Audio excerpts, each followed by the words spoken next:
So, Olivia, you get the first word here. Do you think the press has been fundamentally changed by this president?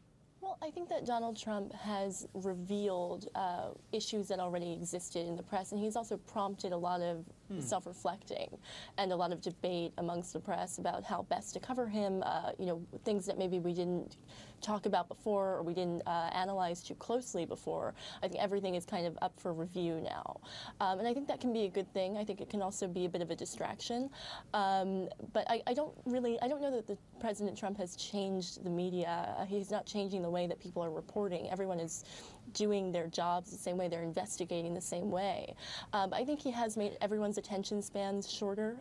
There's, you know, that saying about Trump, I think Maggie Haberman has said it on this network, that he makes everybody a little bit like him. And I think that's true to some extent about the press corps as well. We all kind of have short attention spans the way that he does because we're trying to keep up with him. But as for whether or not we've changed him, I think if anything, we've just made him even Trumpier than he was on day one of this presidency. Doesn't he make news outlets maybe more profane, more crass as well? I mean, look at all the banners with curse words in them because he used a curse word in the Oval Office. Maybe that's your point about making everything a little Trumpier. Right. I mean, I don't think that, sure, in that we are reflecting what we are covering, I guess things have certainly changed since the Obama administration. But I don't think he has changed, you know, the core objectives of the press or anything about, you know, the strategy for how we report a story. And on your point about attention spans, Douglas Brinkley, as a historian, in any other presidential term, wouldn't a story about an alleged payoff to a porn star weeks before an election have received blanket wall-to-wall, oh my God, attention?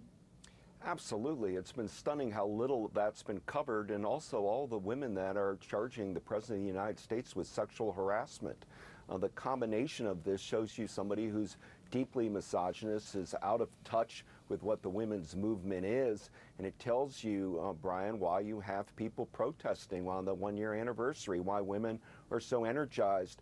We thought because Hillary Clinton was the Democratic nominee that 2016 was going to be the year of the woman, but I think it's going to be 2020. I say that because that'll be the 100th anniversary of women's suffragists, women getting the right to vote. And usually women go Democrat or Republican, but I think now you're starting to see this real wave of women trying to say that Donald Trump's behavior towards women is unacceptable.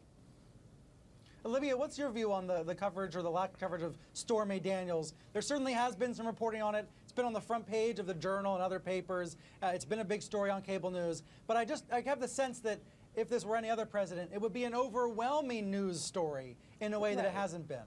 Well, that's true of so many things with Donald Trump, though, where, you know, he does something wrong that in any other administration could have taken that administration down, but in Donald Trump's, it's just a Wednesday. But I think it's absolutely true of Stormy Daniels. I can't imagine how this would be covered if it were, you know, as I said, Barack Obama's administration or George W. Bush's administration. But Donald Trump, you know, he has had so many scandals like this that it kind of almost has a tiring effect on all of us. But I will say, I mean, it is being covered. I think there's so much news, and that's what I was saying about the attention spans. I mean, we don't have, we sort of have a lack of attention to devote to all of the different topics that we are covering right now. But I think we can't underestimate the audience. Even if journalists are overwhelmed and exhausted, which I think many are, we can't underestimate the audience's attention span at the same time. But I think that the public is the same way. I don't think it's just the media. I think there is so much going on. We have the Russia investigation. We have a government shutdown. You know, we have the president's agenda, which is, you know, getting through in sort of an anemic way. He's got, you know, we're trying to assess what's happening with the tax reform, and there are all these different things that, you know, would be taking over weeks or months in any other administration, but it's all happening at once under Donald Trump. And I think everyone is sort of struggling to figure out, you know, where to turn their head at any given moment. And Professor Brinkley, about the idea that maybe the president has been changed by the media, do you buy into that idea at all? Do you see any signs of that? I wonder if when he reads the New York Times, when he watches CNN, if he gets frustrated by all of us pointing out his flaws and factual inaccuracies, and it makes him retrench, meaning it makes him listen to Fox and Friends and only pay attention to his base. Has the press affected the president? Well, just one thing about Stormy Daniels, she's going on a pornography tour now in front of huge audiences, so she may be tracking in the press. Donald Trump is a narcissist. He's somebody who constantly is looking to see his name on anything, even if it's a negative story. He believes even bad press, at least you're talking Donald Trump. So I don't think it's changed him any, but he's made a terrible miscalculation of having the quote for history that the press is the enemy of the people associated to his name, and he lets all the critics get to him. He feels he's getting punctured by fiery darts everywhere he turns.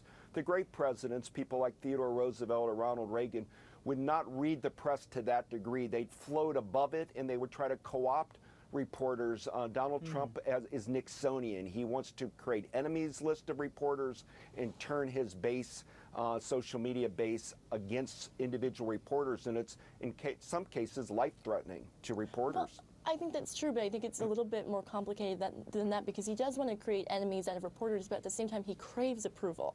And that's why, you know, you see in Michael Wolff's book, for instance, like, he talks about how Trump hates the New York Times. He's constantly talking about the New York Times and obsessed with it. And yet he's preoccupied with when he's going to speak to the New York Times next.